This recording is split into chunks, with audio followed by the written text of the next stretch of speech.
Hello students, कैसे हो आप सब। चलो जल्दी से हम शुरू करते हैं आज की अपनी exercise 3.2 chapter 3 pair of linear equations in two variables में से। होपफुली आपने इससे पहले की एक्सरसाइज कर ली होंगी। अगर नहीं की है तो आप चैनल की प्लेलिस्ट में जाकर प्रीवियस वीडियोस को भी देख सकते हैं। ठीक है, तो चलो हम आज का कॉन्सेप्ट शुरू करने से पहले थोड़ा सा एक इसका बेसिक फॉर्मूला समझ लेते हैं। क्वेश्चन क्या है, that on comparing the ratios a1 upon a2, b1 upon b2 and c1 upon c2, find out whether the lines representing the following pairs of linear equations intersect at a point, are parallel or coincident। मतलब आज के formula से हमें 3 conditions मिलेंगी कि या तो जो दो गिवन इक्वेशंस हैं, हमें जो दो गिवन लीनियर इक्वेशंस हैं वो इंटरसेक्ट कर रहे हैं एक पॉइंट पर, या फिर वो दोनों लाइंस पैरेलल है, या फिर कोइंसिडेंट है। कोइंसिडेंट मतलब एक के ऊपर एक। ठीक है, तो हमें बताना है कि हमारे पास कौन सा सॉल्यूशन है। हमें ग्राफ वगैरह कुछ नहीं ड्रॉ करना है। हम a1 upon a2, b1 upon b2, c1 upon c2, इनसे हम 3 ऐसी कंडीशंस जानेंगे जिनको सॉल्व करके हमें ये पता लग जाएगा बिना ग्राफ बनाए कि ये जो इक्वेशंस हैं वो किस तरीके का सॉल्यूशन हमें देने वाली है। क्या वो एक पॉइंट पर इंटरसेक्ट करेंगी, या वो दोनों लाइंस पैरेलल होंगी, या फिर वो कोइंसिडेंट लाइंस होंगी, मतलब कि एक के ऊपर एक। तो देखते हैं कि वो हमें क्या करना है, कैसी कंडीशंस है हमारे पास। अगर a1 upon a2 not equal है b1 अपॉन b2 के, ठीक है, सिर्फ इन दोनों को ही कंसिडर कर रहे हैं, अभी हम c1 c2 को नहीं ले रहे हैं। अगर a1 upon a2 not equal है b1 अपॉन b2 के, इसका मतलब वो जो लाइंस हैं they intersect at a point. ठीक है, या फिर ये भी कह सकते हैं कि यूनिक सॉल्यूशन होगा। ये भी कह सकते हैं कि वो कंसिस्टेंट है। नेक्स्ट कंडीशन क्या आती है, ये तो हो गई first.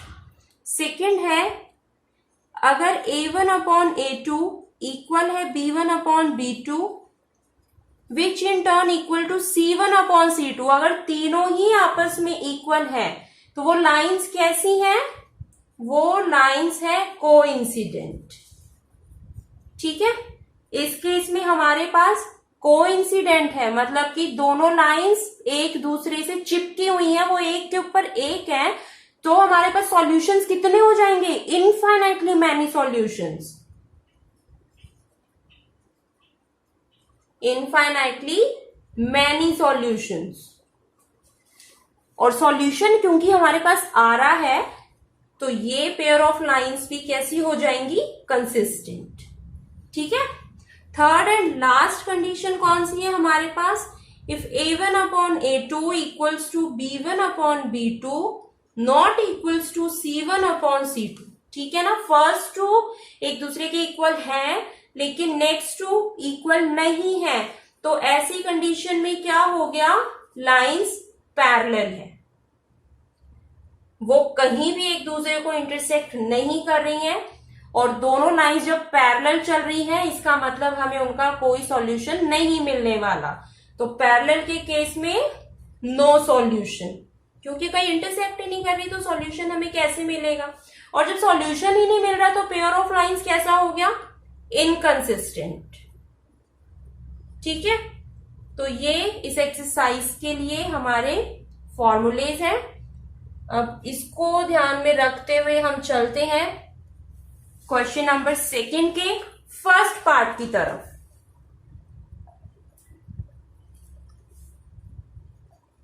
Five x minus 4y plus 8 equals to 0, 7x plus 6y minus 9 equals to 0। अब a1, a2, b1, b2, c1, c2 आपको क्लियर है ना किसे कहते हैं। जो फर्स्ट वाली टर्म है वो है a1, next b1, constant term है c1। ठीक है, ऐसी नेक्स्ट इक्वेशन में x के साथ वाला जो नंबर है वो है a2, y वेरिएबल के साथ वाली टर्म b2 और जो कांस्टेंट टर्म है वो C2। तो अब हम चेक करते हैं कि हमारा A1/A2 कितना है, इट्स 5/7, और B1/B2 कितना है, -4/6। रिड्यूस कर देंगे तो ये कितना आया, -2/3। फर्स्ट में ही हमें पता चल गया कि A1/A2 नॉट इक्वल है B1/B2 के, तो हमें C1/C2 पर जाने की जरूरत ही नहीं है। और ये वाला कंडीशन, ये कंडीशन किसमें है, फर्स्ट पॉइंट में। और अगर ये वाली कंडीशन हो तो लाइंस कैसी होंगी, lines intersect at a point, therefore pair of linear equations intersect at a point. ठीक है, ये आपको क्लियर हो गया। वैसे तो बहुत सिंपल है, चलो अगर नहीं क्लियर हुआ है तो हम सेकंड पार्ट देखते हैं इसका। सेकंड क्या है, 9x + 3y + 12 = 0, 18x + 6y + 24 = 0। अब इसमें A1/A2 देखते हैं।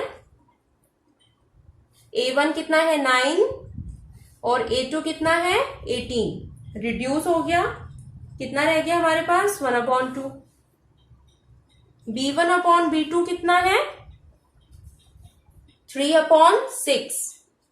ये भी रिड्यूस हो गया, तो हमारे पास क्या रह गया, 1/2। एंड C1/C2 कितना है, 12/24। ये भी रिड्यूस हो रहा है, और ये भी हमारे पास रह गया 1/2। तीनों इक्वल आ रहे हैं। A1/A2 इक्वल है B1/B2 इक्वल है C1/C2 के, which is equals to half. ये वाली कौन सी कंडीशन है, सेकेंड कंडीशन आ गई। इट मीन्स लाइंस कौन सी हैं, देयरफॉर लाइंस आर कोइंसिडेंट। ठीक है, क्लियर हो गया। बहुत ज्यादा सिंपल था, बिल्कुल भी कॉम्प्लिकेशन नहीं है इसमें। अब हम चलते हैं अपने क्वेश्चन नंबर 3 की तरफ। चलो बेटा, अब हम बढ़ते हैं अपने क्वेश्चन नंबर 3 की तरफ। क्वेश्चन नंबर 2 का थर्ड पार्ट मैंने नहीं किया है, क्योंकि मुझे पूरी उम्मीद है आपको उसे करने में कोई दिक्कत नहीं आएगी, क्योंकि वो इन्हीं फॉर्मूले के ऊपर बेस्ड है। इसी को अप्लाई करके उसका थर्ड पार्ट आप बहुत इजीली फाइंड आउट कर सकते हो। ठीक है, तो मैं आपसे ये भी नहीं कह रही हूँ कि कोई प्रॉब्लम आए तो मुझे कमेंट सेक्शन में कमेंट करके बताना। मुझे पता है कि आप इंटेलिजेंट हो, आपको समझ आ गया होगा, और आप उसको डेफिनेटली सॉल्व कर पाओगे। ठीक है, चलो अब हम बढ़ते हैं अपने क्वेश्चन नंबर 3 की तरफ। जो हमसे क्या पूछ रहा है, इसमें हमें बताना है find out whether the following pair of linear equations are consistent और इनकंसिस्टेंट। तो इन्हीं फॉर्मूलाज के अंदर मैंने आपको कंसिस्टेंट और इनकंसिस्टेंट के बारे में भी बता दिया है। वो पेयर ऑफ इक्वेशन जिनका सॉल्यूशन पॉसिबल है, चाहे फिर वो इनफाइनाइटली मैनी सॉल्यूशन हो या फिर यूनिक सॉल्यूशन हो, वो कंसिस्टेंट की कैटेगरी में आ जाएंगे।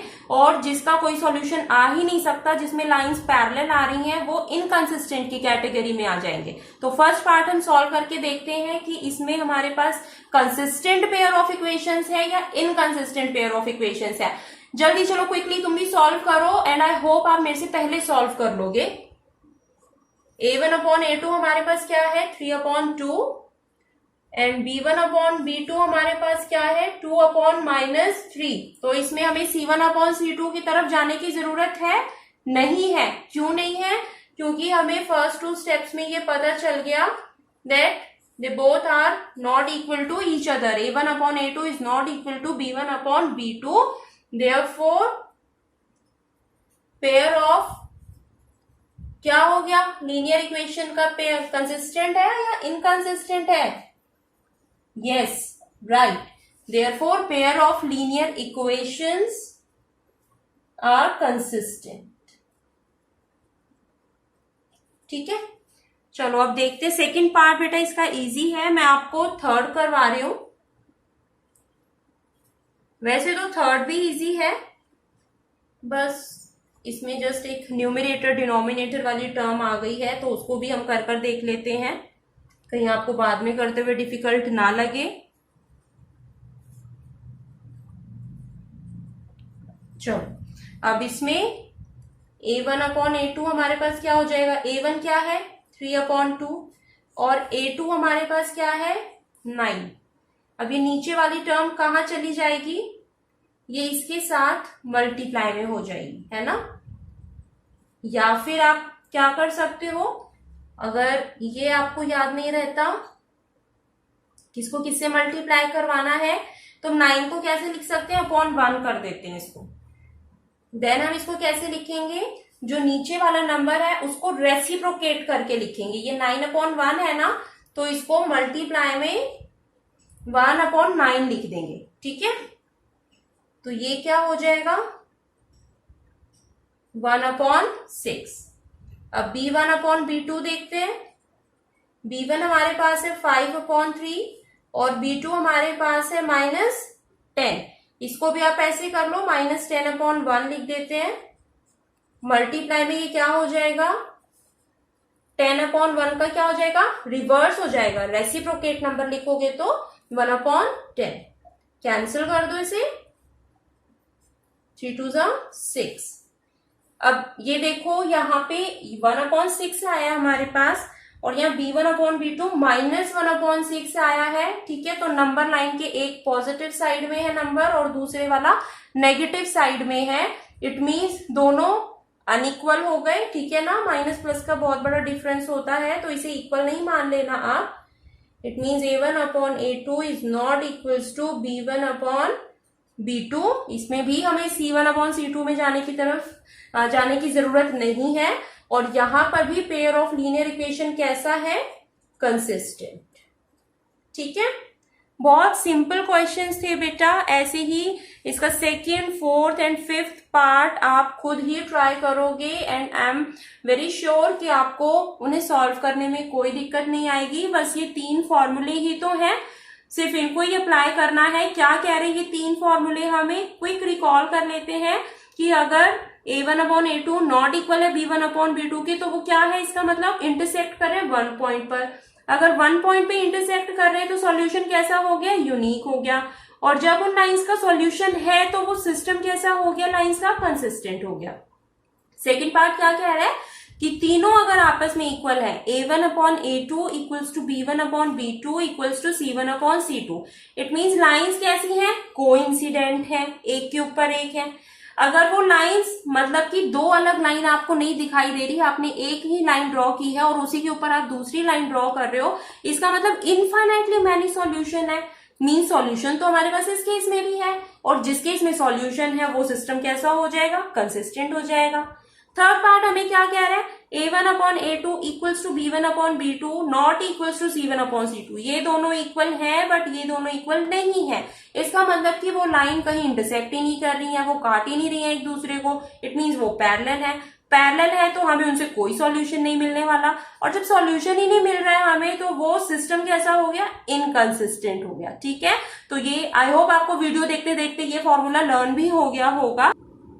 क्वेश्चन नंबर 5 स्टार्ट करने से पहले बेटा क्वेश्चन नंबर 4 हमने नहीं किया है इस क्लास में कवर, क्योंकि बहुत इजी है वो। उसमें भी आपको सिस्टम ऑफ लीनियर इक्वेशंस को इनकंसिस्टेंट और कंसिस्टेंट ही बताना है, तो वो आप इजीली चेक कर ही सकते हो फॉर्मूले की हेल्प से। और जो कंसिस्टेंट है उनको ग्राफिकली रिप्रेजेंट करना है, तो ग्राफ्स भी हम कर चुके हैं अपनी पिछली क्लासेस में, और कंसिस्टेंट और इनकंसिस्टेंट को हम कवर अप कर ही चुके हैं, उसमें कोई बिग डील नहीं है। तो वो आप अपने आप ट्राई करना बेटा। अगर वैसे तो आपको प्रॉब्लम आनी नहीं है, लेकिन अगर आपको डिफिकल्टी आती है तो ऑब्वियसली मुझे कमेंट सेक्शन में कमेंट करके बताओगे आप। चलो अब हम बढ़ते हैं क्वेश्चन नंबर 5 की तरफ। क्वेश्चन क्या कह रहा है हमसे, half the perimeter of a rectangular garden whose length is 4 meter more than its width is 36 meter. Find the dimensions of the garden. ठीक है, तो अभी हमें लास्ट लाइन समझ आई है अच्छे से। Find the dimensions of the garden, मतलब कि गार्डन है उसकी लेंथ और ब्रेड्थ हमको फाइंड आउट करनी है। तो सबसे पहले जो हमारे पास नहीं है या जो हमें फाइंड आउट करना है, हम उसको लेट कर लेते हैं। Let length of garden be x meter and breadth of garden be y metre. ठीक है, लेंथ x हो गई और ब्रेथ y हो गई। अब फिर से पढ़ते हैं क्वेश्चन को। वो कह रहे हैं half the perimeter of a rectangular garden. Perimeter के बारे में बात हो रही है, किसके? रेक्टेंगुलर गार्डन के बारे में। तो सबसे पहले तो हमें ये पता होना चाहिए कि रेक्टेंगुलर गार्डन का पेरीमीटर कितना होगा। रेक्टेंगुलर गार्डन का पेरीमीटर उतना ही होगा जितना कि रेक्टेंगल का पेरीमीटर होता है। रेक्टेंगल के पेरीमीटर का फॉर्मूला क्या होता है? Perimeter of rectangular garden equals to twice of length plus breadth. यही होता है हमारे पास। लेंथ जिसमें हमने कितनी ली है? x, और ब्रेथ हमने ली है y। वो क्या कह रहे हैं? That half the perimeter of a rectangular garden whose length is 4 metre more than its width is 36 metre. अभी आप ना ये बीच वाला पार्ट छोड़ दो। ठीक है, बीच वाला पार्ट कौन सा? ये वाला पार्ट स्किप कर जाओ। whose length is 4 metre more than, इसको भूल जाओ। हम इनको अटैच कर देते हैं स्टेटमेंट्स को। Half the perimeter of a rectangular garden is 36 metre. It means ये जो पेरीमीटर है गार्डन का, इसका अगर हम हाफ कर दें तो हमारे पास क्या वैल्यू आ रही है? 36 आ रही है। 2 से 2 कैंसिल हो गया, हमारे पास क्या बचा? x plus y equals to 36। ये हो गई हमारी इक्वेशन 1। उसके बाद वो क्या कह रहे हैं? whose length is 4 metre more than its width। जो हमने बीच वाला पार्ट छोड़ा था, ये वाला, whose length is 4 metre more than its width। अब हम इसके ऊपर फोकस करेंगे कि लेंथ के बारे में क्या कह रहे हैं। वो विड्थ से 4 मीटर मोर है। लेंथ हमने क्या ली थी? x, विड्थ है हमारी y। तो ये बन गई हमारी सेकेंड इक्वेशन। या इसको हम कैसे लिख सकते हैं? अगर हम y की साइड चेंज करा दें तो ये हो जाएगा x minus y equals to 4। अब हमें इसकी डायमेंशंस फाइंड आउट करनी है। कैसे फाइंड आउट करेंगे? a1 upon a2 b1 upon b2 है ना। अभी तो हमने यही वाला फॉर्मूला सीखा हुआ है, इससे अलग तो हमें नहीं पता कि इक्वेशंस को कैसे सॉल्व करते हैं। तो comparing 1 and 2,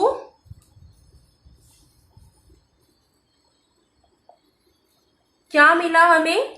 we get a1 upon a2। a1 क्या होगा?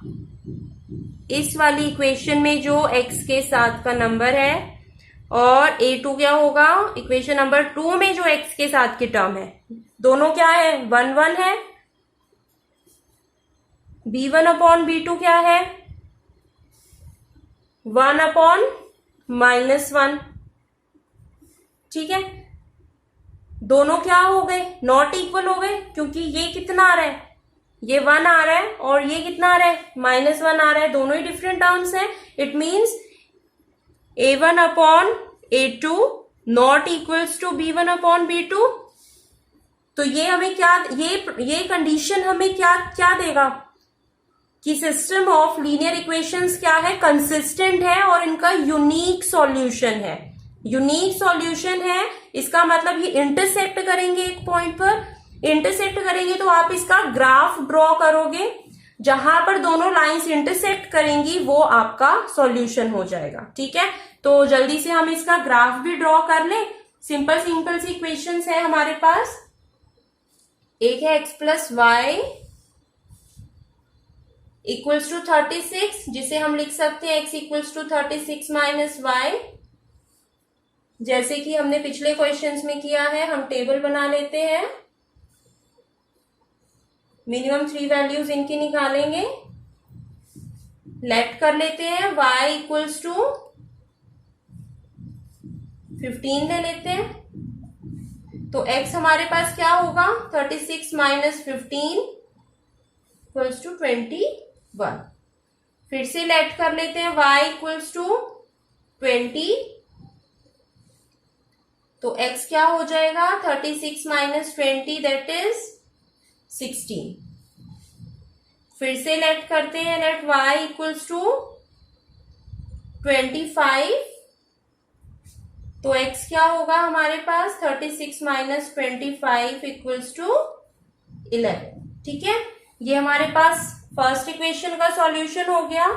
और सेकेंड इक्वेशन क्या है हमारे पास, x minus y equals to 4, जिसे हम लिख सकते हैं x equals to 4 plus y. इसकी भी टेबल ड्रॉ कर लेते हैं।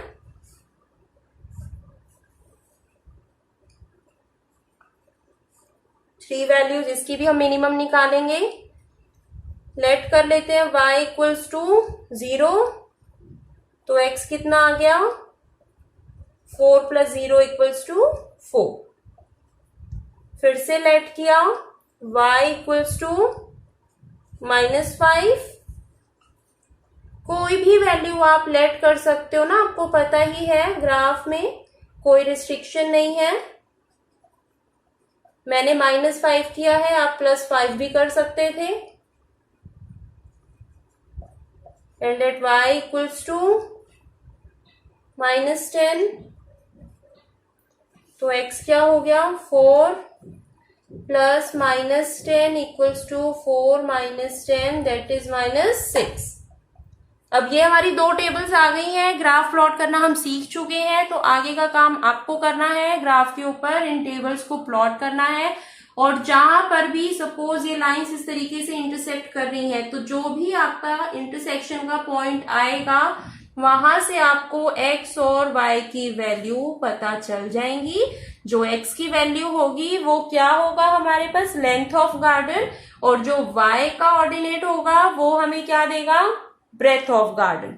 ठीक है, अब नेक्स्ट हमारे हैं question number 6 and question number 7, जो कि बहुत सिंपल है, जिन्हें आपको ही करना है। क्वेश्चन नंबर 6 में हमें एक इक्वेशन दी हुई है, उस एक इक्वेशन के बेसिस पे हमें दूसरी इक्वेशन बनानी है। और वो दूसरी इक्वेशन किस तरीके से बनानी है, एक इस तरीके से बनानी है कि हमें इंटरसेक्टिंग लाइन मिले। सेकेंड हमें इस तरीके से बनानी है कि हमें पैरेलल लाइंस मिले। थर्ड वाली हमें इस तरीके से बनानी है कि हमें कोइंसिडेंट लाइंस बने। तो आपको तीनों कंडीशंस पता है कि अगर आप इंटरसेक्टिंग लाइन लोगे तो आपको A1 A2 किस तरीके से चूज करने हैं कि वो ऊपर वाले A1 B1 के साथ कैरी ना हो पाए, आगे इक्वल वो ना आ पाए। सेकेंड इक्वेशन में पैरेलल लाइंस जहां पर आपको लेनी है वहां पे क्या होना चाहिए, तीनों इक्वल होने चाहिए। तो आप इस इक्वेशन के जो A2 B2 C2 चूज करोगे वो ऊपर वाली इक्वेशन के A1 B1 C1 के साथ मिलते हुए होने चाहिए। और ऐसे ही आपको थर्ड की कंडीशन के अकॉर्डिंग इक्वेशन फॉर्म करनी है। क्वेश्चन नंबर 7 में हमें क्या करना है, दो लाइंस दी हुई हैं और इनका ग्राफ ड्रॉ करना है, जो कि बहुत इजी है। और बाद में आपको क्या डिटरमाइन करना है, triangle, draw the graphs of the equation this and this, determine the coordinates of the vertices of the triangle formed by these lines and the x-axis and shade the triangular region। तो इन दोनों lines की help से जो आपको triangle मिलेगा, किसके साथ triangle मिलेगा, ये दोनों लाइंस कुछ इस तरीके से इंटरसेक्ट कर जाएंगी। सपोज इसी क्वेश्चन में हम देखते हैं, ठीक है, ये दोनों लाइंस इस तरीके से इंटरसेक्ट करेंगी कि ये एक्स एक्सिस के साथ मिलकर ट्रायंगुलर रीजन बनाएंगी। तो ये क्या कह रहे हैं कि हमें इस ट्रायंगुलर रीजन को शेड करना है और इनके कोऑर्डिनेट्स भी बताने हैं। तो ये जो आपके पास रीजन आएगा कुछ इस तरीके का, उसे शेड कर दोगे और यहां पर जो आपके एक्स और वाई के कोऑर्डिनेट्स होंगे वो आप बता दोगे। ठीक है, बहुत सिंपल है। तो ग्राफ सिंपल है, ग्राफ से पहले की उसकी टेबल्स बनानी सिंपल है, उससे पहले इक्वेशंस को सॉल्व करना भी सिंपल है। तो बहुत सिंपल टर्म्स में हमारी ये एक्सरसाइज कंप्लीट हो गई है बेटा। अब आपको प्रैक्टिस करनी है, अपनी एक्स्ट्रा प्रैक्टिस बुक से आप ज्यादा से ज्यादा क्वेश्चंस हो सके तो प्रैक्टिस कर सकते हैं, क्योंकि कोरोना का टाइम है, स्कूल आपको नहीं जाना है, बाहर कहीं निकल नहीं सकते हैं, यहाँ तक कि खेलने भी नहीं जा सकते हैं। तो आप अपना ज्यादा से ज्यादा टाइम पढ़ाई में यूटिलाइज कर सकते हैं। बहुत अच्छे तरीके से आप इसको अपने लिए यूजफुल कह सकते हैं कि रेगुलर क्लासेस आपकी ऑनलाइन चल ही रही होंगी, वीडियोस आपको हेल्प के लिए मिल ही रही हैं, स्कूल से भी काफी मटेरियल आ रहा होगा और नहीं भी आ रहा होगा तो भी आप इन वीडियोस के थ्रू अपने टाइम को अच्छे से यूटिलाइज कर सकते हो। तो ठीक है, हम मिलते हैं फिर नेक्स्ट क्लास में एक्सरसाइज 3.3 के साथ। तब तक के लिए bye bye and keep studying.